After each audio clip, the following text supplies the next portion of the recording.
ধেৎ তেৰি গ'ল নহয় মেকুৰীজনী আগেৰে পাৰ হৈ ৰাতিপুৱাই অমংগলৰ আছে সৌৰা ৰাতিপুৱাই কোনফালে মুখেৰে যে এনেকৈ ভুৰভুৰাই আছা নক'বা আৰু আমাৰ যে সেই কম্পিউটাৰ কাই ডাঙৰ ল'ৰাটো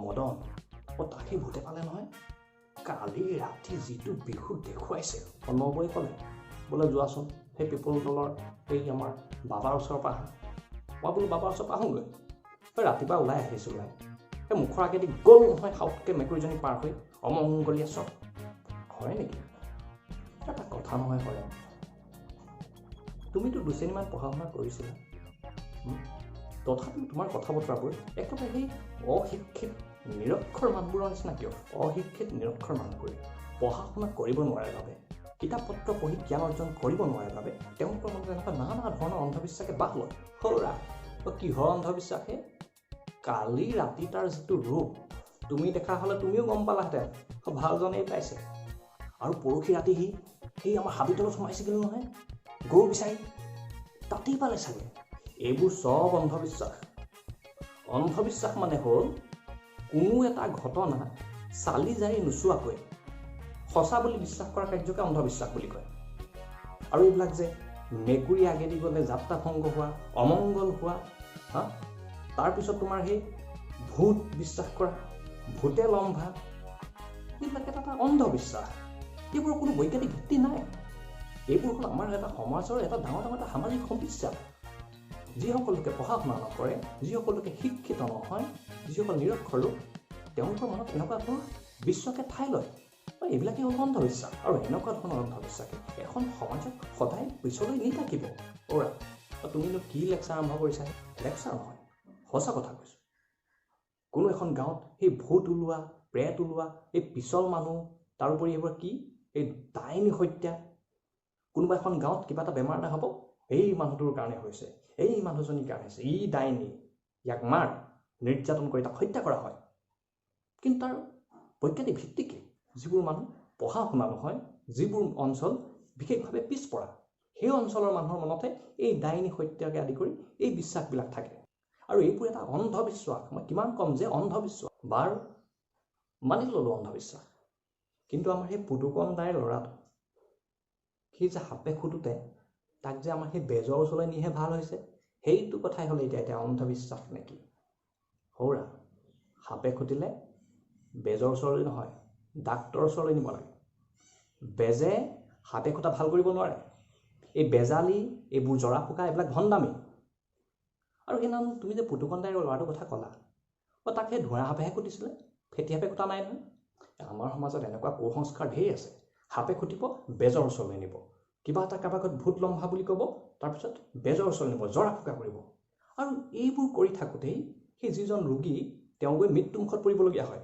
উপযুক্ত চিকিৎসাৰ অভাৱত সাপে খুটিছে ডাক্তৰৰ ওচৰলৈ লৈ যোৱা বেজৰ ওচৰলৈ কিয় আৰু এনেকুৱা ধৰণৰ কুসংস্কাৰবিলাক যেতিয়ালৈকে আমাৰ সমাজত থাকিব তেতিয়ালৈকে কিন্তু সমাজখনৰ উন্নতি নহয় সমাজখন অধপতনে যাব কুসংস্কাৰ অন্ধবিশ্বাস কিনো কৈ আছা মই একো বুজিয়েই পোৱা নাই সৌৰা বুজা নাই নহয় তুমি বুজিবলৈ চেষ্টা কৰা নাই সোনকালে যদি এইবিলাক ভালদৰে বুজি নোলোৱা তেতিয়া কিন্তু সমাজখনৰ কাৰণে বৰ ডাঙৰ বিপদ আহি আছে জানো দেও কিনো কৈছা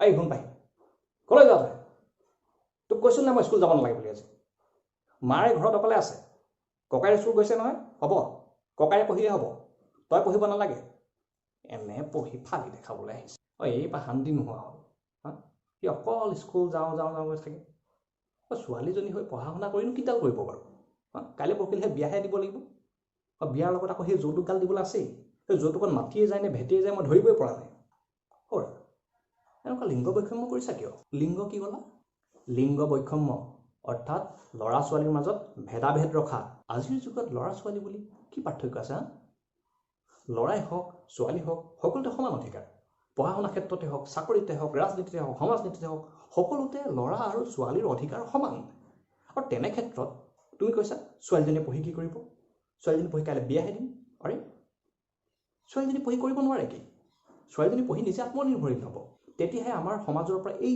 প্ৰথা কিছুমান যিবোৰে এতিয়া সামাজিক সমস্যাৰ ৰূপ লৈছে, যেনে যৌতুক প্ৰথা। যৌতুক সামাজিক প্ৰথা নেকি? সামাজিক প্ৰথা মানে হ'ল আমাৰ সমাজখন ভালদৰে চলিবৰ বাবে কিছুমান নীতি নিয়ম চলি আহিছে, আৰু সেইবিলাকে হ'ল আমাৰ সমাজৰ প্ৰথা। যৌতুকটো আছিল সামাজিক প্ৰথা। আগৰ দিনত ছোৱালীজনীয়ে যাতে গৈ কোনো কষ্টত ভোগ কৰিবলগীয়া নহয়, সেয়ে বাপেকে ছোৱালীজনীৰ লগত কিছুমান বস্তু দি পঠিয়ায়। এইবিলাক এটা নীতি নিয়ম আছিল। কিন্তু এতিয়া এই সামাজিক প্ৰথাটো এটা সামাজিক সমস্যাৰ ৰূপ লৈছে। যৌতুকৰ নামত সদায় আমি বাতৰি কাকতত পঢ়ি আছোঁ কিমান বোৱাৰীক অত্যাচাৰ কৰা হৈছে, শাহুৱেকৰ ঘৰত অত্যাচাৰ কৰিছে, শহুৰেকে অত্যাচাৰ কৰিছে, গিৰিয়েকে অত্যাচাৰ কৰিছে যৌতুকৰ নামত। যৌতুক লাগে। এইবোৰ এতিয়া প্ৰথা হৈ থকা নাই, এইবোৰ এটা সমস্যাৰ ৰূপ লৈছে। যৌতুক এটা সামাজিক সমস্যা। আৰু শুনা, তুমি যে কৈছা এই ছোৱালীজনী পঢ়ি কি কৰিব? ছোৱালীজনী পঢ়ি যদি নিজে আত্মনিৰ্ভৰশীল হয়, তেতিয়া কিন্তু এই যৌতুক প্ৰথাৰ দৰে এই সমস্যাবিলাক কিন্তু কিছু পৰিমাণে হ'লেও কম হ'ব। সেইটো আৰু হয়, কিন্তু মই তাইকনো কেনেকৈ সদায় স্কুললৈ পঠিয়াওঁ? এফালে ৰুবলৈ থাকে, এফালে দাবলৈ থাকে, মাকজনী কেতিয়াবা বেমাৰ, তাইকনো মই সেইবোৰ কামত নপঠিয়াই মই স্কুল কেনেকৈ পঠিয়াওঁ কোৱাচোন? শুনা, শিশু শ্ৰমিক কিন্তু এটা সমাজৰ ডাঙৰ সমস্যা। যিটো বয়সত ল'ৰা ছোৱালীয়ে পঢ়া শুনা কৰিব লাগে, ভৱিষ্যতৰ সোণোৱালী সপোন দেখিব লাগে, সেই মুহূৰ্তত যদি আমি ল'ৰা ছোৱালীবোৰক ইটা ভাটা, কয়লা খনি, হোটেল, ৰেষ্টুৰেণ্ট, ৰাস্তাই ঘাটে যদি আমি কাম কৰিবলৈ দিওঁ, কামত লগাওঁ, সেই দেশখনৰ কি হ'ব?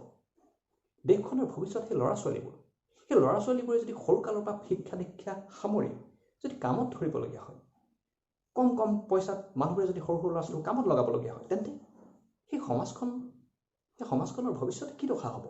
আৰু এটা কথা, চৰকাৰে ইতিমধ্যে আইন কৰি থৈছে যে আমি শিশুক কোনো কামত খটুৱাব নোৱাৰিম। শিশুসকলে বিনামূলীয়া আৰু বাধ্যতামূলক শিক্ষা পাবই লাগিব। সেইখন এখন শিক্ষাৰ অধিকাৰ আইন আছে। সেয়েহে আমি এইটো মন কৰা উচিত যে ক'ৰবাত সৰু সৰু ল'ৰা ছোৱালী যাতে কোনোবাই কামত খটাই থোৱা নাই। আৰু অভিভাৱক হিচাপে আমি আমাৰ ল'ৰা ছোৱালীক পঢ়াৰ সুবিধা দিব লাগিব। সেইখন আইন কৰা আছে। আইনমতে নহ'লে আমি দণ্ডনীয় হ'ম। তুমি তোমাৰ ল'ৰা ছোৱালীক যদি পঢ়াৰ সুবিধা দিব নোৱাৰা, তুমি এইটো আইনমতে দণ্ডনীয় হ'বা। কাৰণ 6 পৰা 14 বছৰ প্ৰতিজন ল'ৰা ছোৱালী শিক্ষাৰ অধিকাৰ পাবই লাগিব।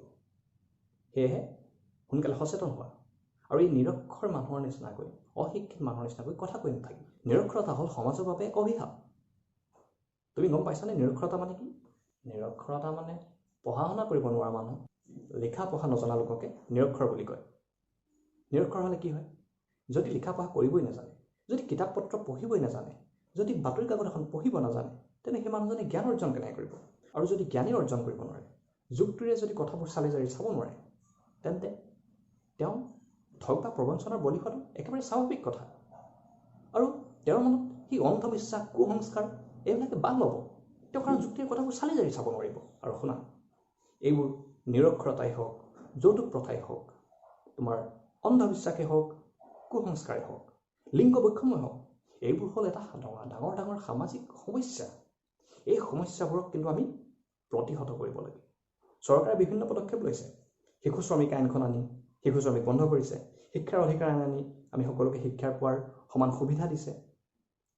আমি কি কৰিব পাৰোঁ? মই ইমান কথা নাজানো। তথাপিও এটা কথা কিন্তু মই জানো যে আমি সমাজ পাতি আছোঁ যেতিয়া আমি মিলিজুলি থাকিব লাগিব। সকলোৰে মাজত একতাৰ ভাৱটো থাকিব লাগিব। সহায়, সহযোগিতা, ককাই ভাই নিচিনাকৈ, বাই ভনীৰ নিচিনাকৈ হিংসা ভাৱ এৰি একগোট হৈ যদি থাকোঁ, তেতিয়াহ'লে আমি কিন্তু এই যিবোৰ ক'লা তুমি সামাজিক সমস্যা, এই সমস্যাবোৰৰ পৰা কিছু হ'লেও আমি সকাহ পাব পাৰিম। নিশ্চয় একতা আহিব কিদৰে? সহায়, সহযোগিতা, হিংসাদেশ ভাৱ পৰিহাৰ কৰি ভাতৃত্বৰ বোধেৰে সকলো মিলিজুলি থাকিলে আমাৰ মাজত সেই একতাৰ ভাৱটো আহিব। আৰু একতাৰ ভাৱেৰে আমি এই সমাজখনৰ যিবোৰ সমস্যা, আমি সমস্যাবোৰ দূৰ কৰিব পাৰিম।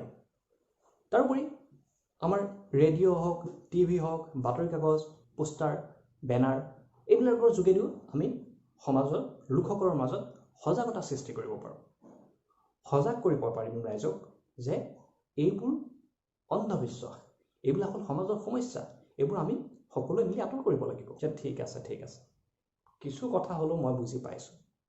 এই তোমাৰ যৌতুকেই হওক, এই নিৰক্ষৰতাই হওক, এই তোমাৰ লিংগ বৈষম্যই হওক, এই অন্ধবিশ্বাসেই হওক, এইবোৰ হ'ল একো একোটা সমাজৰ সমস্যা আৰু এই সমস্যাবিলাক আমাক সদায় পাছলৈহে লৈ যাব এই সমস্যাবিলাকে আমাক বিপদত পেলাব আমাৰ সমাজখনক আগুৱাই যোৱাত বাধা দিব নহয় জানো নিশ্চয় এই সমাজ সমস্যাবোৰ যিকোনো উপায়ে আমি সমাজৰ পৰা আঁতৰ কৰিবলৈ আমি চেষ্টা কৰিব লাগিব সকলো মিলিজুলি একতাৰ ভাৱেৰে সকলোৱে নিজৰ যি কৰ্তব্য সেই কৰ্তব্য যদি আমি সুচাৰুৰূপে কৰোঁ তেতিয়াহ'লে নিশ্চয় সমাজখন আগুৱাই যাব আৰু সেই সমাজখন আগুৱাই নিয়াত আমি একোজন অংশীদাৰ হ'ম আৰু তেতিয়াহ'লে মই আহোঁগৈ তুমি আকৌ ক'লৈ যোৱা কিয় সেই পিপলতলা বাবাৰ ওচৰলৈ বুলি ভাবিছা নেকি নহয় ডাক্তৰৰ ওচৰলৈ যাওঁ আহো দেই